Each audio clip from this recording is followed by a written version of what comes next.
ഇന്ന് നമുക്കൊരു tree house painting ചെയ്താലോ. അപ്പോൾ അതിന് ഞാൻ സ്കൈ ബ്ലൂ കളറിൽ സ്കൈക്ക് കളർ കൊടുക്കുന്നുണ്ട്.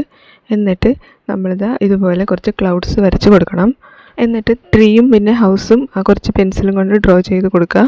എന്നിട്ട് നമ്മൾ ഹൗസിന് ഇതുപോലെ പെയിൻറ്റ് ചെയ്ത് കൊടുക്കണം. ഇതൊരു വെറൈറ്റി ആയിട്ടുള്ളൊരു പെയിൻറ്റിങ് അല്ലേ, അപ്പോൾ എല്ലാവരും ഒന്ന് ട്രൈ ചെയ്ത് നോക്കണേ. അടുത്തതായിട്ട് ഇനി എന്ത് പെയിൻറ്റിങ് ചെയ്യണമെന്ന് നിങ്ങൾ തന്നെ കമൻറ്റ് ചെയ്യൂ, ഞാൻ ട്രൈ ചെയ്ത് നോക്കാം. അപ്പോൾ നിങ്ങളുടെ സപ്പോർട്ട് ഉണ്ടെങ്കിൽ മാത്രമേ എനിക്ക് മുമ്പോട്ട് വീഡിയോസൊക്കെ ചെയ്യാൻ പറ്റുള്ളൂ.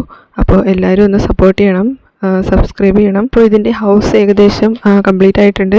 ഇനി നമുക്ക് ഇതിൻ്റെ ട്രീ വരയ്ക്കാം. അതിന് നമ്മൾ ഡാർക്ക് മെറൂണാണ് ആദ്യം കൊടുക്കുന്നത് ട്രീക്ക് വേണ്ടിയിട്ട്. അപ്പോൾ ട്രീ ഹൗസ് ആകുമ്പോൾ കുറച്ച് വലുപ്പമുള്ള ട്രീ വേണമല്ലോ, അപ്പം നല്ല ഒരു തടിയുള്ള നല്ല ട്രീ വരച്ച് കൊടുക്കുക. ഡാർക്ക് ഗ്രീൻ എടുത്തിട്ട് നമ്മൾ കുറച്ച് ഇലകൾ വരച്ച് കൊടുക്കണം. ആദ്യം നമ്മൾ ഡാർക്ക് ഗ്രീൻ തന്നെ കൊടുക്കണം. എന്നിട്ട് അതിൻ്റെ മുകളിൽ ലൈറ്റ് ഗ്രീനിൽ നമ്മൾ കുറച്ച് ഇലകളിങ്ങനെ ചെയ്ത് കൊടുക്കണം. എന്നിട്ട് നമ്മൾ ഈ മരത്തിൻ്റെ ഒരു ടെക്സ്ചർ ഉണ്ടല്ലോ അത് ചെയ്ത് കൊടുക്കണം. അതായത് ലൈറ്റ് മെറൂൺ എടുത്തിട്ട് ഇതുപോലെ ചെയ്ത് കൊടുക്കണം. എന്നിട്ട് മരത്തിൽ നമ്മൾ കുറച്ച് പായൽ പിടിച്ചിരിക്കുന്ന പോലെ കുറച്ച് ഗ്രീൻ കളറിൽ ചെയ്ത് കൊടുക്കണം കേട്ടോ.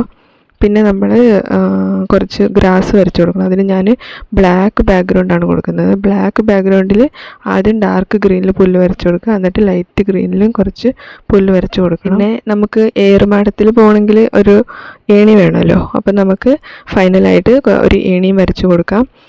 അപ്പം ഫൈനൽ ലുക്ക് എങ്ങനെയുണ്ട്, നിങ്ങൾക്ക് ഇഷ്ടപ്പെട്ടോ?